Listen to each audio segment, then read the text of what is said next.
James from BerryFlow here with Chris, editor-in-chief of BlackBerry. We like to call him Blaze, and as well we're here with Alex Bass of Cyberbytes Inc. How you both doing tonight? Doing good. Good, good. Excellent. And it's good to have you guys on. We have a pretty solid week from BlackBerry, kind of news all around, not just a bunch of the same news like we had last week with the Good acquisition, right? Hopefully, that integration goes well. I think that's kind of the only thing I'm looming about. You guys have any thoughts on the Good acquisition now that it's kind of settled? I know there was a giant Forbes article that went out about it, and it was just a deep analysis, and it seems the media is picking the news up pretty well and thinks it's actually a smart move for BlackBerry. What do you guys think of it?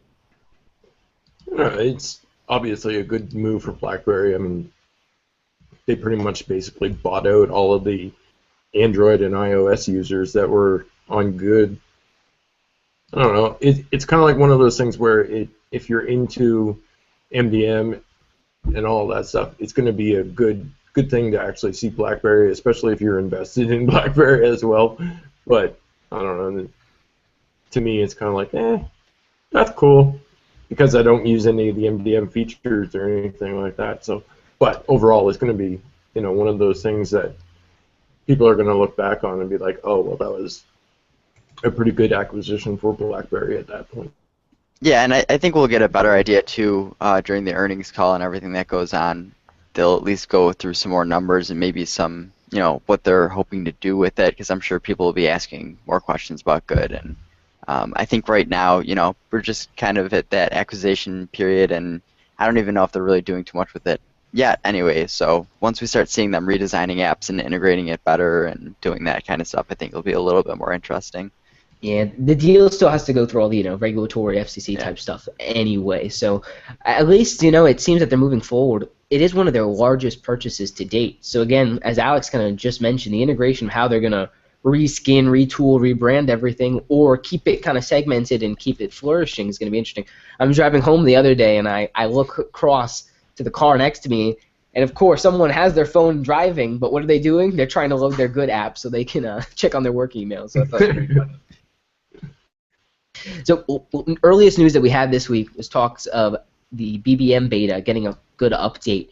I don't have access to the BBM beta any longer, but both of you guys do. We got Sticker Club access. What's the Sticker Club about?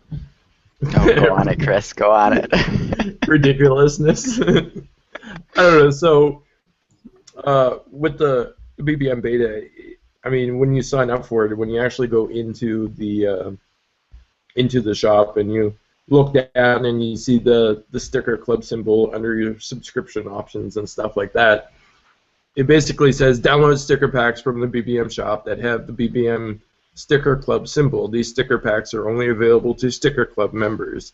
As long as your Sticker Club subscription is active, you can send stickers downloaded from the Sticker Club, which is great. So basically, you have access to all of these amounts of stickers, but unfortunately, during the beta process, there's only one sticker pack that's currently available.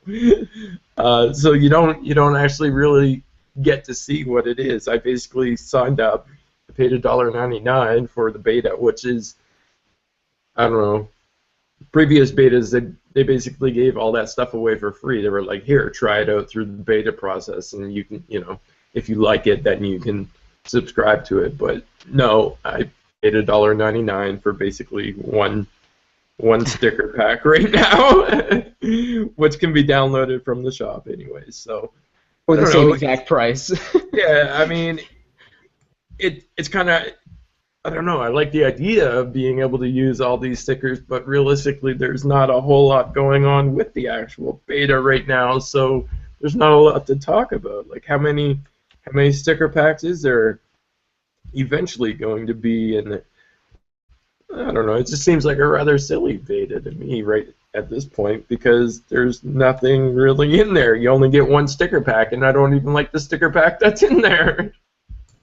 It's funny because so many people have had trouble with BBM stickers in general, like some of the BBM updates knocking out their sticker packs. I know I had to shoot my BBID across devices a couple times to get some of mine back, like the South Park and the Archie the Turtle. Sticker Club is a good idea. We had mentioned discussing it on previous upstreams as well, so at least it's kind of cool that they're doing something like this. Subscriptions are interesting as a model for them, especially when people don't necessarily want to spend a bunch of money on these stickers just to have them and use them maybe a couple times. Like, I feel like Alex would probably be more prone to, if he was going to purchase stickers, buy them through a subscription as opposed to just going out and buying them individually. Yeah, I don't even know if you guys can see that, but there's only like one sticker pack that's in there. What's And the I don't- title? Ellie's Day? Or Ella's Daily. So it as it says, it's denoted by like a little icon by the side so that you know it's part of the sticker club pack. So you can tap on it, and I don't have to pay for that sticker pack. I just tap on get, and it adds it to my stickers. But literally, that's the only sticker pack that's in there. Like I was kind of mad because obviously this is a beta. So number one, why did I have to pay for it? And number two, I was mad after I paid for it because there's only one sticker pack. And it's not like, a good what the one, hell? right? This doesn't work, right? Yeah. So let's see if the other side of that update works, right, Yeah. Alex? Talk to us about this further PayPal support. I mean, it was closed to just Canada. Is that still the case? No, so it's actually in the U.S. now. I don't know if it was just the U.S. or if they added it to a few other places, but No, they to have my it in knowledge, other places.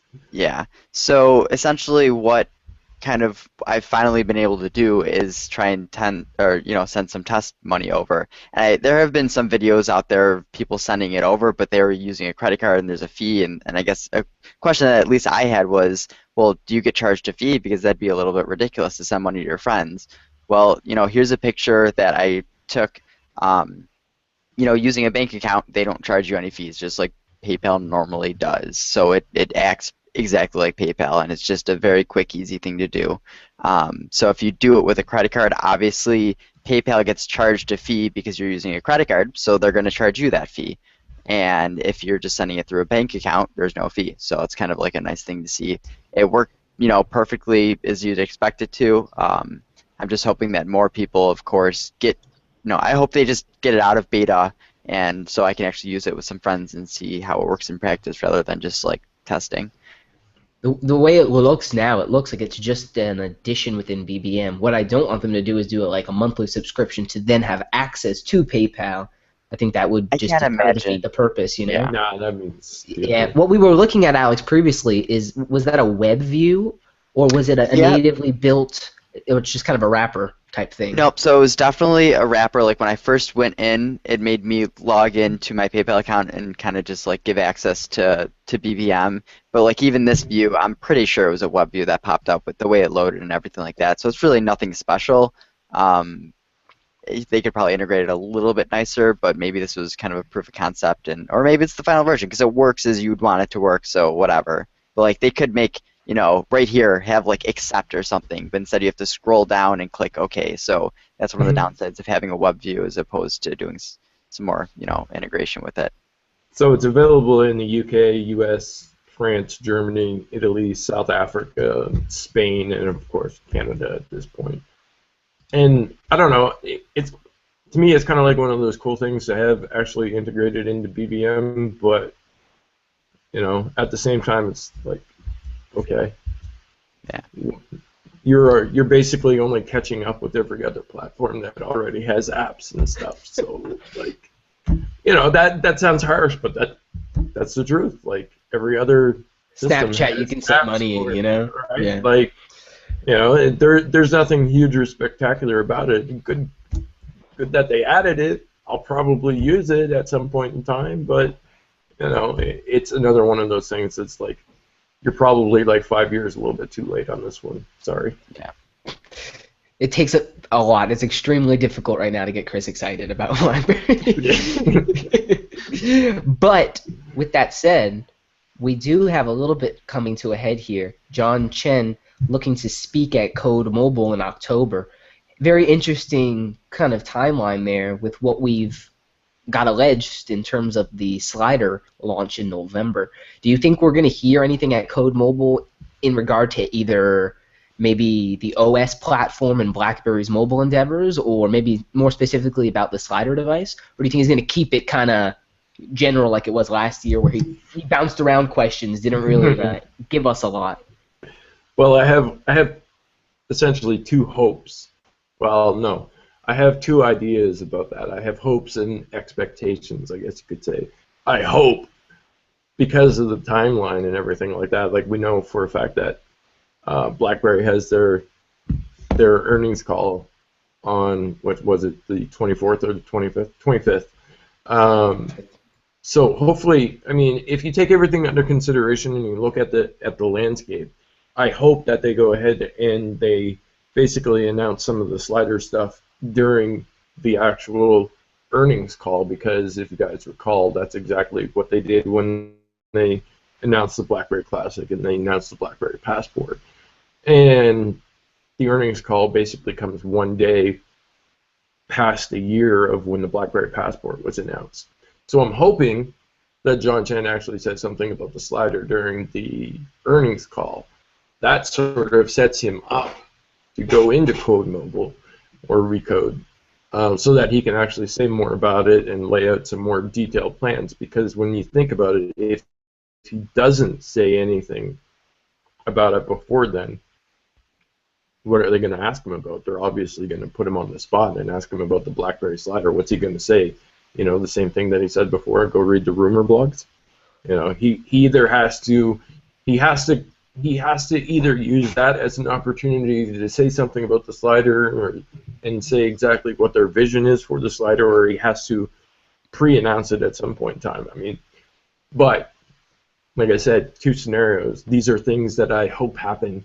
I don't know if I fully expect them to happen as of yet, because I just plain don't know. Like they're being pretty shady when it comes to actually talking about the slider at all. I mean, that's a nice way of putting it, but you know, when it comes down to it, I think they're going to have to do it at some point in time soon, because if they don't, obviously they're leaving people hanging for even longer. It's been since March since we even first heard about this damn slider device. So, you know, that is quite a long period of time to go without talking about something. It's not entirely unheard of, because BlackBerry did the exact same thing with the Classic.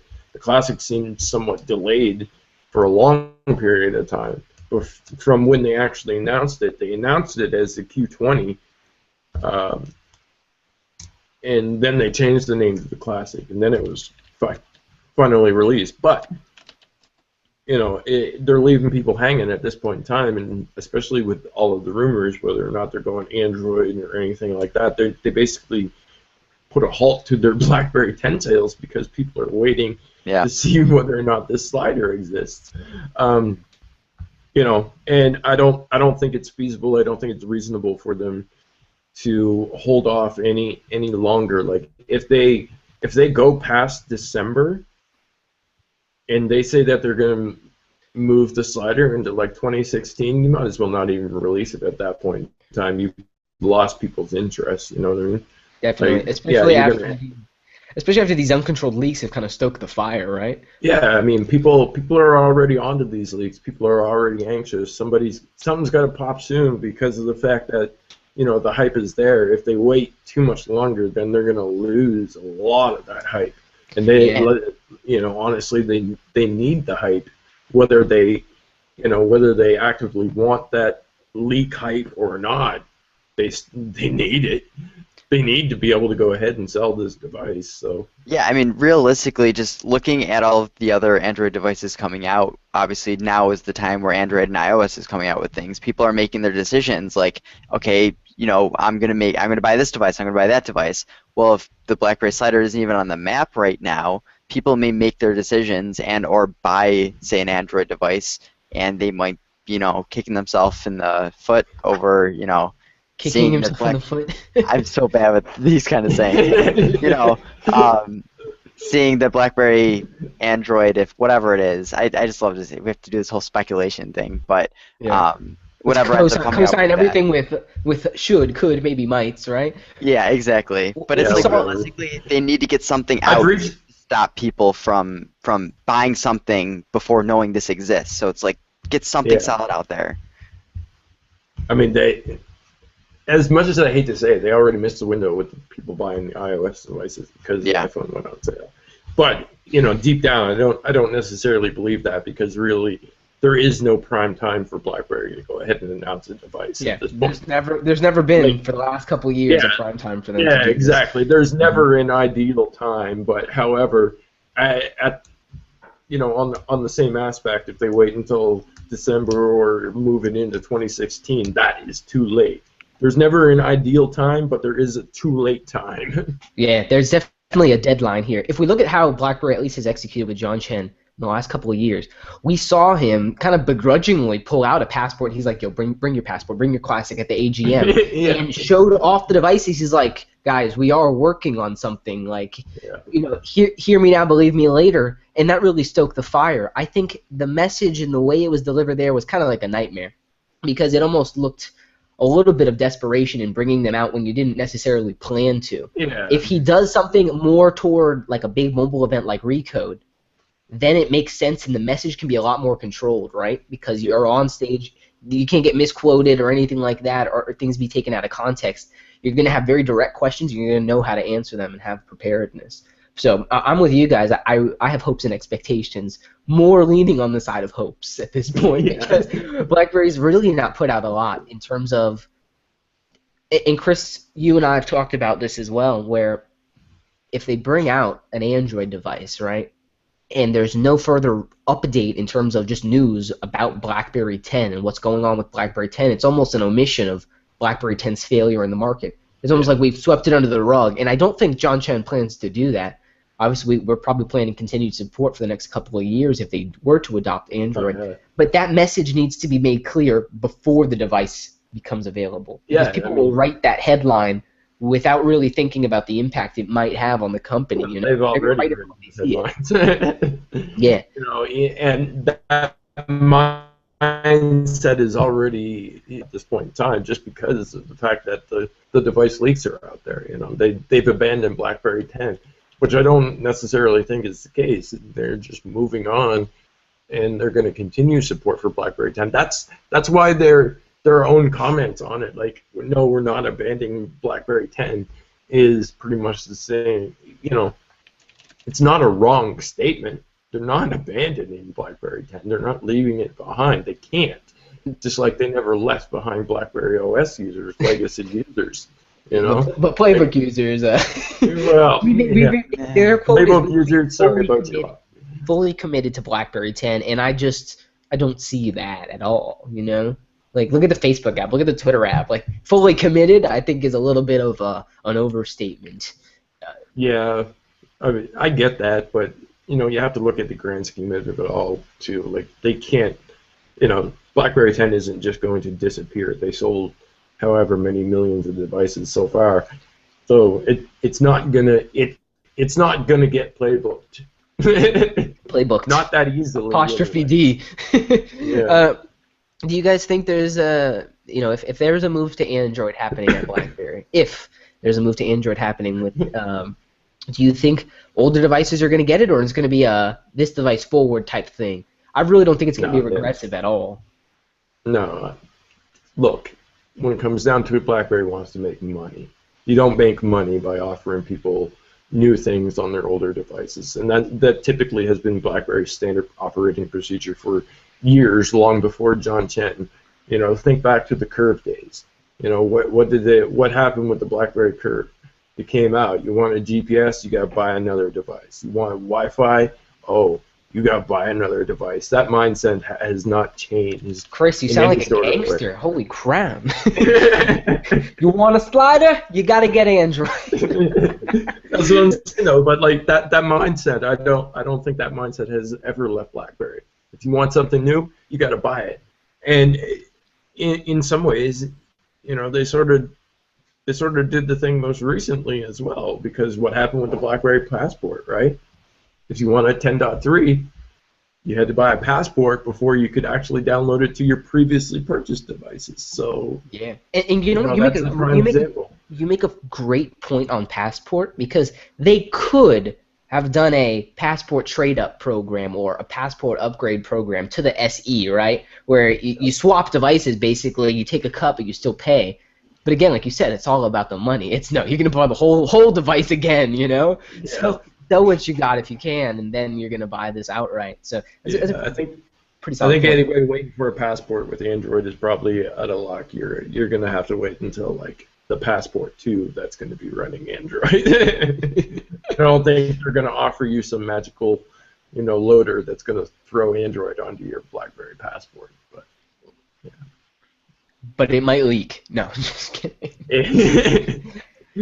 It becomes a curious conversation, Chris. You and I had this on a one-to-one where it doesn't make any sense, but it is a capability that will still exist with BlackBerry 10.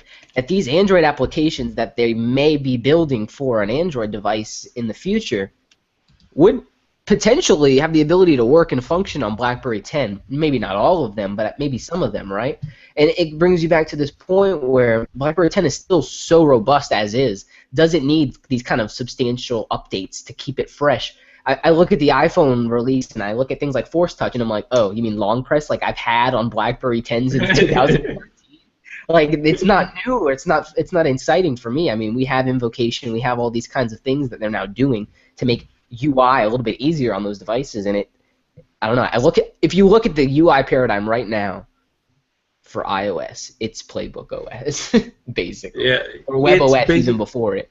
It's basically Playbook OS. It's a little bit of Android. It's a little bit of Web OS. It's just a whole mixing pot of everything that has already existed until this point. And who can fault them for that? Because everybody plays that game. I mean, even the Playbook OS itself was basically nothing but a ripoff of Web OS to a certain point, right? And even BlackBerry took stuff from Migo in order to make BlackBerry 10. They took inspiration from that. So I don't know. It's the landscape. The landscape is basically use what's good, and if you can improve upon it, that's always been Apple's forte anyways. Take something that is good and make it better, supposedly, quote unquote, better. It's quote unquote good and better. I feel like all the good jokes now are really, really like cliche since the acquisitions been put on the table. But, Yeah. I think it's just kind of an interesting point for the community to kind of grasp that for BlackBerry right now, if this hardware division is to continue operating the way it does at the scale it does, they need to diversify the product portfolio, period. And if an Android device tossing it in the mix helps, we can't down them for it, because again, they're going to offer that sprinkled kind of experience. If you look at any of like the Motorola devices, you're kind of going to get the same thing where it's basically vanilla, but you toss in a couple apps and experiences to make it uniquely OEM, right? And I think that's a potential here where it'll be respectful to those Android users who are coming over and also the BlackBerry users who might be coming over as well, if, again, they launch an Android device. We've no idea at this point, because the silence is deadly at the BlackBerry right now. Look, man, they're launching an Android device. I don't think anybody could deny that at this point in time. You right now we're at the point where we might be able to deny a BlackBerry 10 device ever launch. Yeah, I don't think they're launching a BlackBerry 10 slider. However, they're definitely launching an Android slider. The thing with me is, like, if you brought an Android update regressively to your older devices, at least it would get you that market share instantly, right? Where you wouldn't have to reacquire your customers again.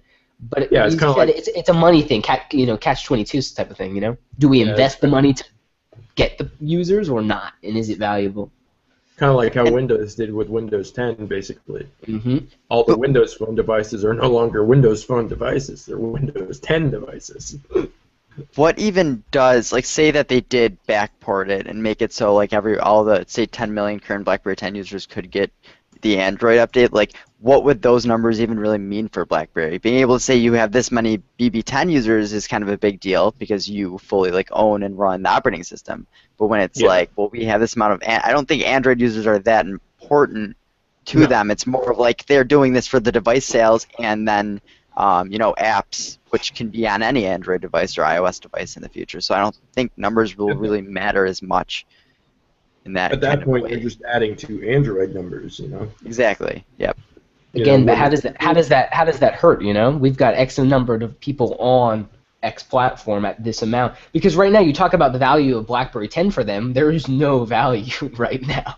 Even the 12, 14 million users they can claim right now, they're not making any money off of. A lot of that is residual from devices previously purchased. I mean, they're not moving Leaps, they're not moving Classics and Passports at the same rate they were.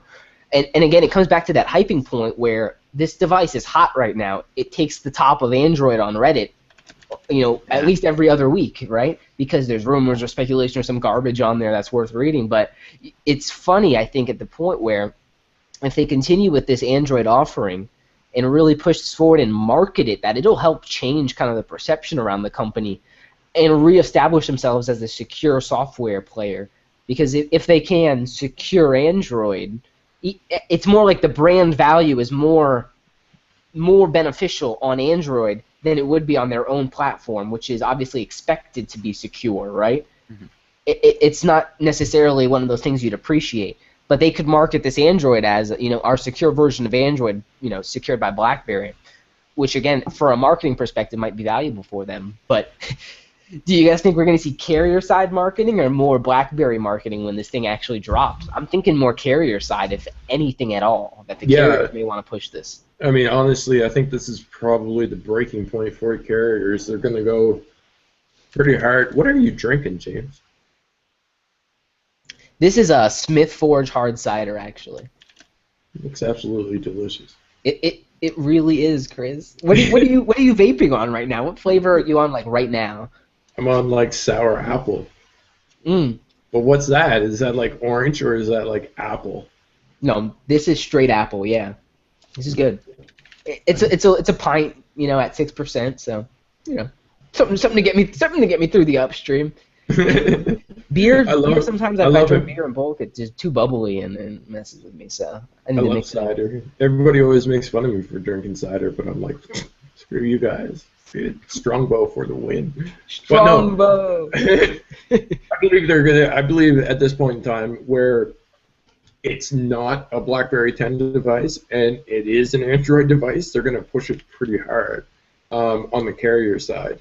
When it comes to the BlackBerry side, in terms of marketing and stuff like that, I'm not entirely too sure how they plan on positioning that and putting that out there. But I believe they'll probably be pretty beneficial on the carrier side to be able to go ahead and get some commercials out there, generate some excitement. And again, it just goes back to the fact that it's not a BlackBerry 10 device. It's an Android device. Android will help them push it. Alex, do you think this device will be sold on Verizon?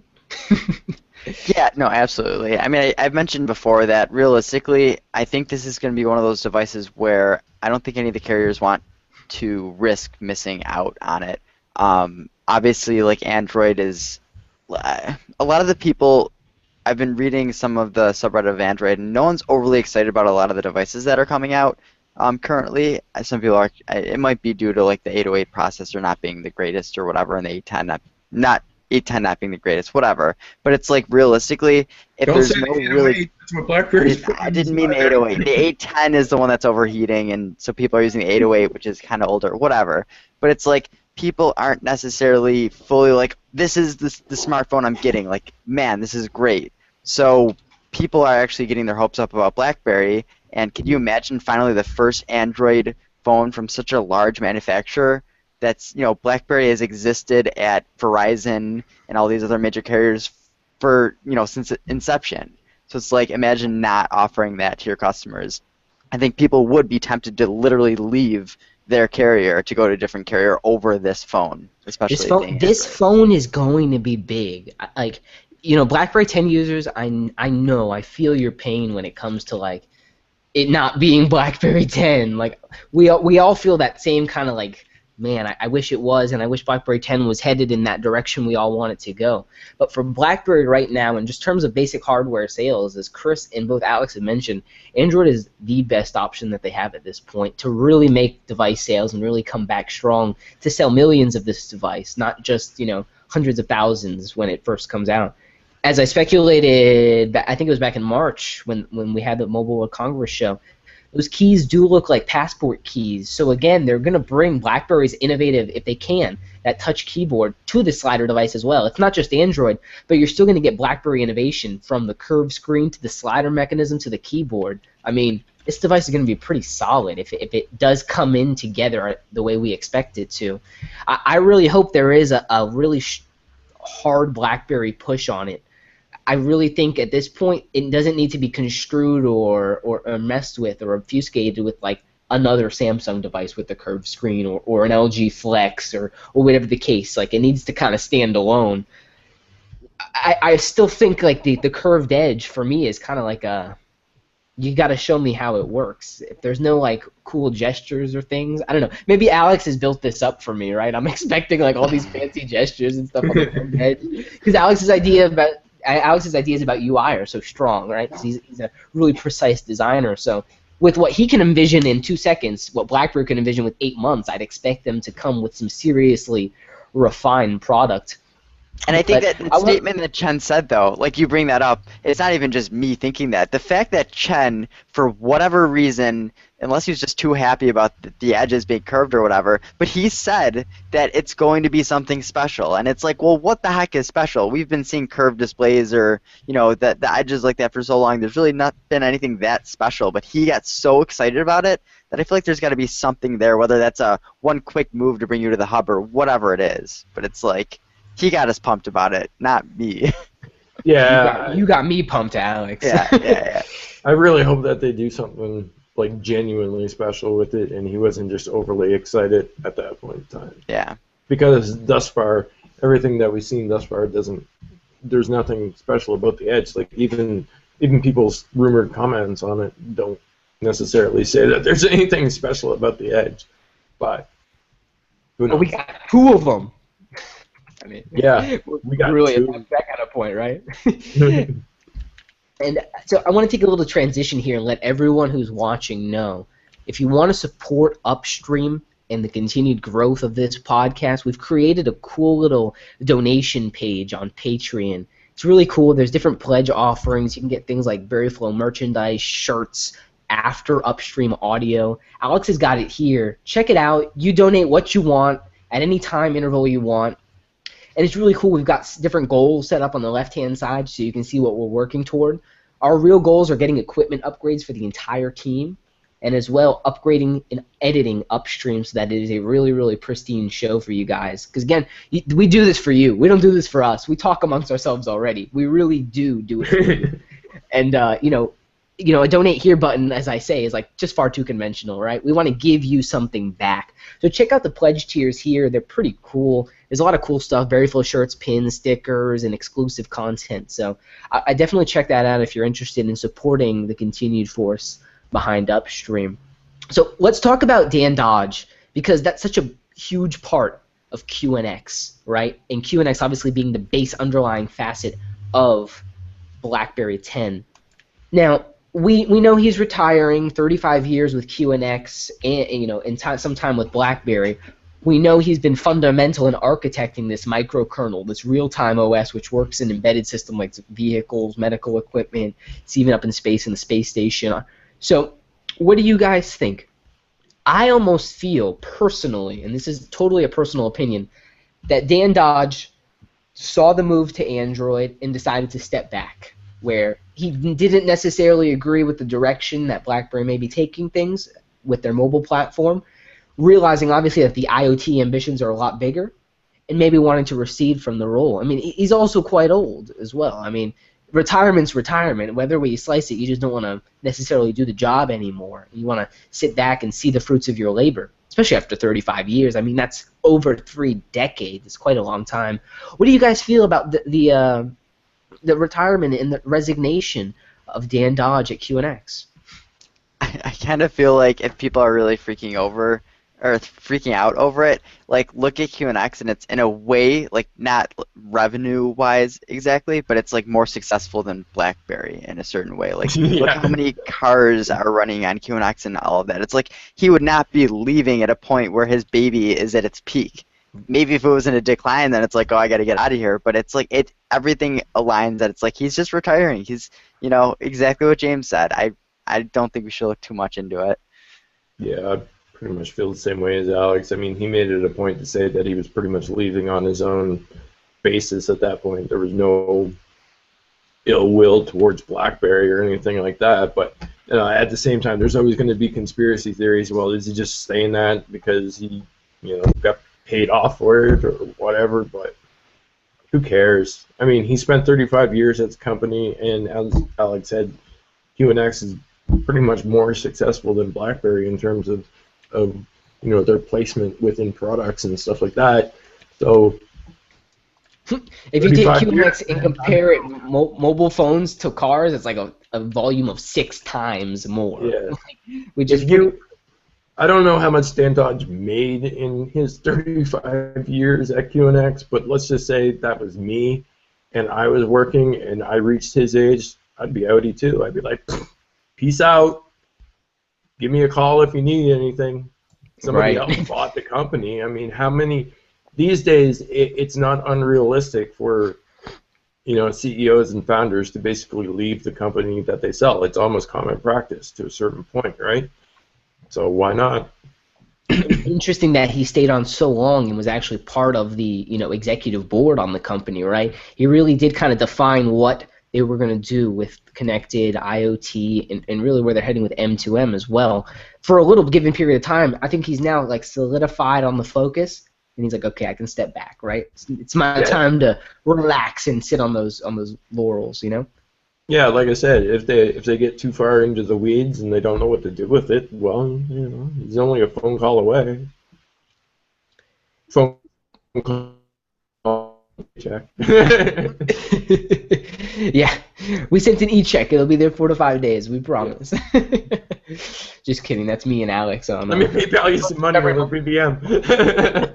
Right. No, it'll be better that way, so I don't get charged or anything crazy, and Alex gets his money in a timely manner as opposed to, the next month or whatever the case may be when I feel like getting around to it. But I will say, Dan Dodge, you've literally redefined BlackBerry's purpose in this market.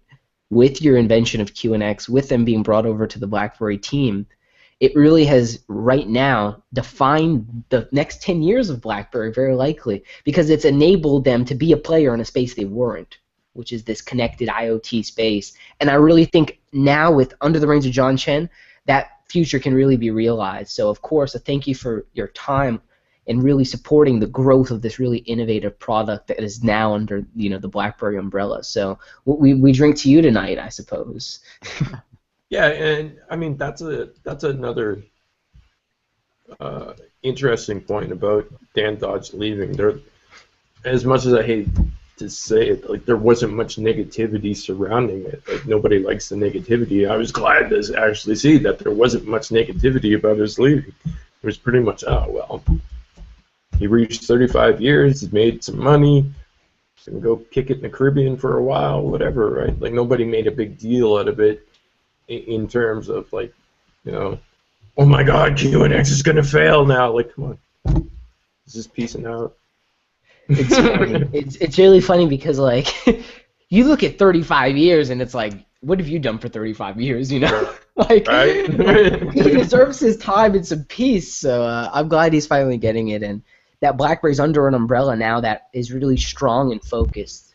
Because the BlackBerry of 2012 or 2010 when they were bought was a totally different company, right, with totally different ambitions. Now it really seems to be in a place that it understands and respects the value that QNX brings them, and that they want to exploit that value and enhance it and make it evolve as time goes by, which, again, that's ultimately probably Dan Dodge's purpose with building the platform, that it can continue to grow into the future. And it's already enabled so much in our connected world that can only enable so much more as time continues. And BlackBerry's at a point where, of course, they've got the ability to secure that future. Let's hope they can secure their own prior, right? Let's transition here to some awards BlackBerry won quite recently at CTIA Super Mobility. There are awards for watchdogs, by BlackBerry, and as well BlackBerry Blend, which for me personally was kind of interesting to see that Blend was getting some recognition because Blend's pretty awesome, right? Modular computing, it disappears as soon as I disconnect. Like I like that. Nothing's ever left on this peripheral device I'm using. I can sign into my buddy's tablet with Blend and sign right off as quickly as I came on. What do you guys think about some of the awards and the recognition that BlackBerry has continued to get? They win Red Dot Design Awards. They've won CTIA a couple of years. They've placed first and second on both of these products. What do you guys think about the recognition coming toward BlackBerry? I don't know. It's always good to be recognized for the work. It's always good to be recognized for the designs and stuff like that. But at the end of the day, I really wonder like how much does this actually help BlackBerry? You know, there's always that lingering question like, congratulations, you won an award. What does it mean? You know, there's always that thought in behind, but you know. Yeah, at the very least though, like Watch Docs was an acquisition, so it's like if it's winning an award, at least that's a little bit like reinforcement. You probably made a good, you know, acquisition. The fact that it's actually getting awards and things, like I think it's a good thing. But again, yeah, I totally agree with Chris. It really probably doesn't mean all that much unless there's really, well, I don't know, maybe people that are doing the, you know, picking out of, hey, are we going to go with Watch Docs or are we going to go with this or what are we going to do? If they actually look at these things, I don't know. I'm not someone that goes and buys that for companies. But realistically, I don't think it's that big of a deal. But yeah, I mean, I'm not out there buying devices depending upon how many awards that they won. So yeah. But there has to be. I think it's one of those things. Pay attention to it. Right, and this was an IT kind of like forum, right, where this is really going to be shown to a select group of people, and I think these awards are what you make of them, and if you really promote them behind what you're doing and what you're building, it can be valuable to you. You know, put it on your, you know, the splash page you have for Blend that it's an award winner or whatever the case may be. It would be beneficial at least to show that recognition off. Something BlackBerry needs to do. They need to toot their own horn once in a while with the stuff they're building, and that's something I continue to see as a pushing thing, driving force for them as they go forward, that they need to start harping on some of the things that they do very, very well, which is obviously security, productivity, and mobile-first communications. Like, that's what they need to really be, like, hitting the nail on the head with at this point. But I would agree with both of you guys. It's good to see those awards come through for them, and at this point, any recognition they can get for their services is going to be valuable for them in one way or another, even if it's not directly inherent, you know? Yep. So, as we transition to our final, like, you know, quarter of the show here, we get to talk about this random experience that one of our editors, Brandon Orr, had, and Brandon is a great editor. He lives in Toronto, was attending the Toronto Film Festival. Before I get started, he did want to apologize that he was unable to be here. He's got some work and refereeing to do at this point, so he's probably out on the ice right now as we speak. He attended the event, and while going to different venues at the event, was able to see multiple BlackBerry slider devices, and his approach may not have been the best to get some juicy photos and content for you paparazzi-loving BlackBerry fans, but he obviously did get one pretty decent snapshot of a gentleman walking with his BlackBerry slider, what looked to be some kind of just basic gel case, kind of just an overall encasing to make the device look as mute as possible and unassuming. Brandon got this picture. I'm going to pull it up here for those watching. Alex did a nice little setup here on it. The image has provoked a lot of conversation and discussion, which I really didn't think it would. I kind of threw it on the BerryFlow channel haphazardly, kind of slapped this logo on. I used the Fetica, by the way, the Fetica Pro BlackBerry 10 native app. Check it out. I used that to slap this logo on. And you see the slider there. If you really are wondering about the authenticity of whether this is actually a slider device, look at the image, zoom in a little bit, and you'll get a lot better inclination as to what it is. Again, we have the BlackBerry logo at the top, a lot like what we have on the BlackBerry Passport device. A lot of some of the other BlackBerry all-touch form factors have that logo at the bottom. We know that on the BlackBerry slider device, they have a front-facing speaker on the bottom chin, so it would make sense to put that BlackBerry logo at the top. Again, a lot like it is on Passport. You see the curved screens. Yes. James, you can just sum it up and say if you think that it's not a slider, you're just being silly. It's a damn Basically. slider in his hands. Yeah, it's You, pretty hard to deny. I want to say the edges of the whatever case solution. I mean, if you were to design a case solution for a slider, I would imagine you need almost two pieces, right? You need like a screen piece and then a back piece. Well, I don't know how you do a unified case solution for a device like this. I don't. Do you guys have any experience with like 9800 or 98,000?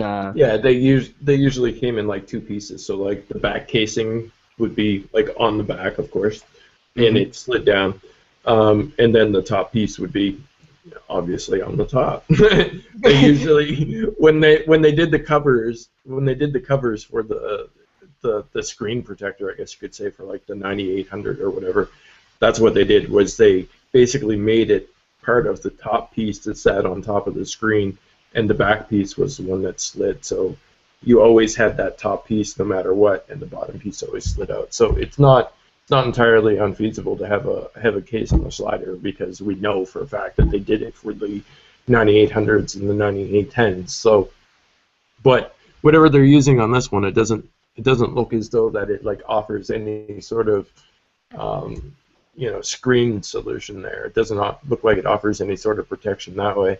Really, it's probably just something to, like you said, mute the actual design so that it's less noticeable. People aren't going to be popping out asking, "Oh, what's that?" Yeah, I wonder if they're not even allowed to slide it in public. Like that might be one of the things they can't do. Well, you never know.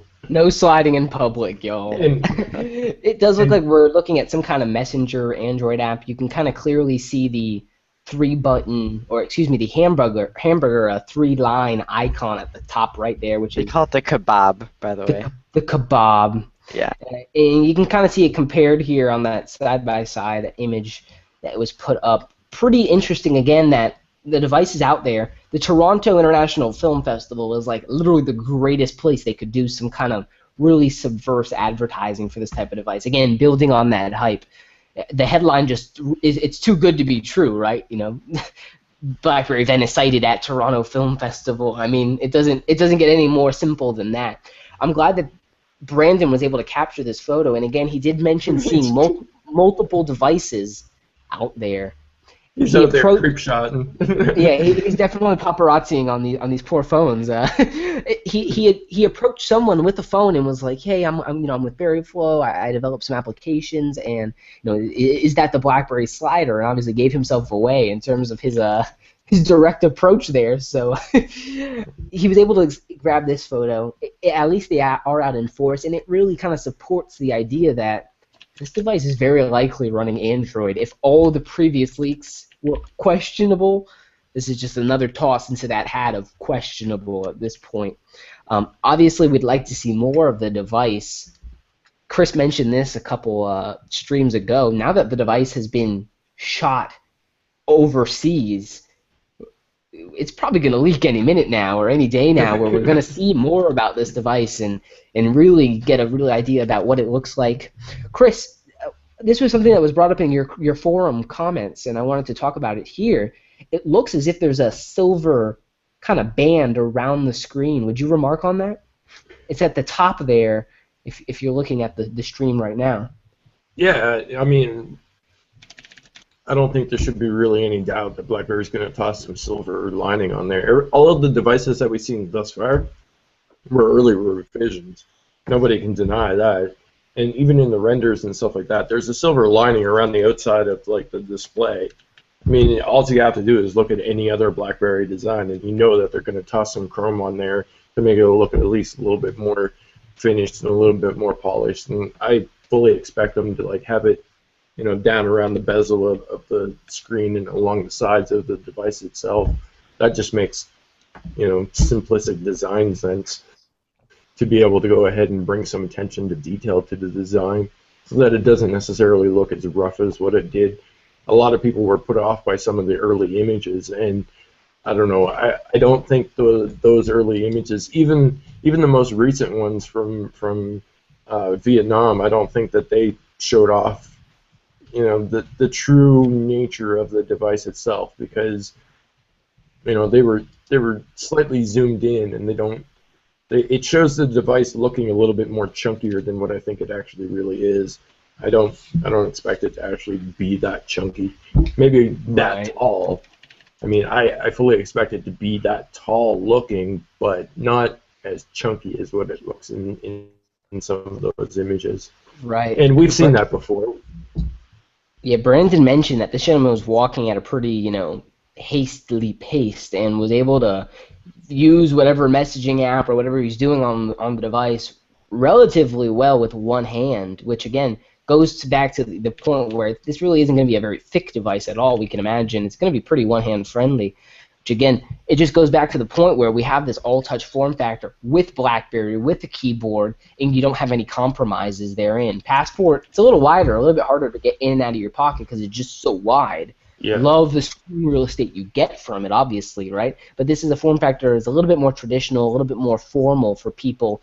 And again, you have that informal side where you can slide it up and get that virtual and physical keyboard experience, which is very cool. Do you guys remember that picture that leaked out? It was just basically nothing but the keyboard on the screen, and it showed like the security login for it. If you look at that picture, and you compare that picture to some of the Vietnamese leaks from TechRum and I don't know how to pronounce it, Tenete or whatever. If you look at the picture with the one where it has the on-screen keyboard, there's actually a silver bezel at the bottom of the display. Most people ignored it the very first time that they saw it because it doesn't look like anything. That's true. If you do the comparison side by side, one of them, the latest leaks from Vietnam don't show the silver bezel, but that one with the on-screen keyboard actually shows the silver bezel. Now you could argue that it's shadow, or you could argue that it's light, but come on.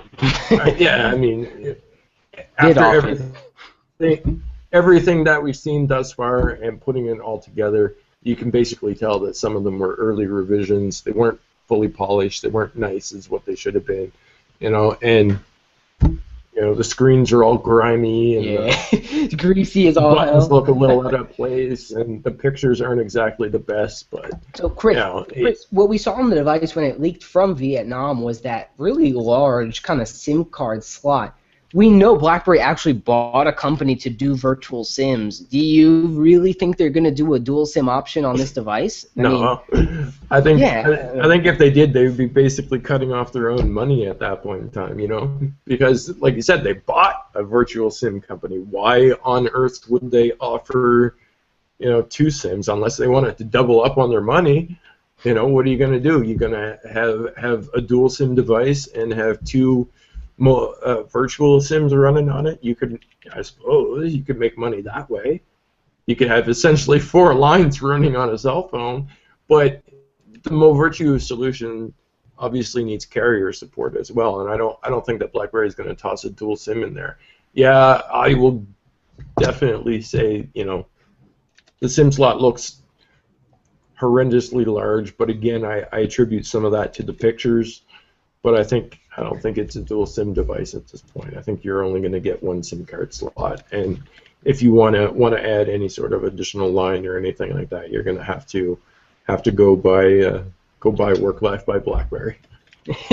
Please, Movirtue WorkLife, go get it. Go enable, go beg your carrier first to support it, and then get it. That's the problem they use. Which is part of the other problem, because what was it we saw?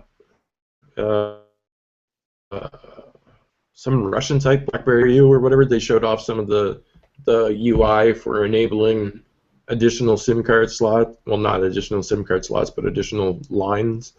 That stuff has been in beta for months. It's just the fact that you need to essentially have a carrier to be able to go ahead and enable it for you. Yep. If you look in your phone app right now on BlackBerry 10 and you hit the overflow, you're going to see a change phone line grayed out because, again, as Chris just mentioned, you have to get your carrier to enable it for you.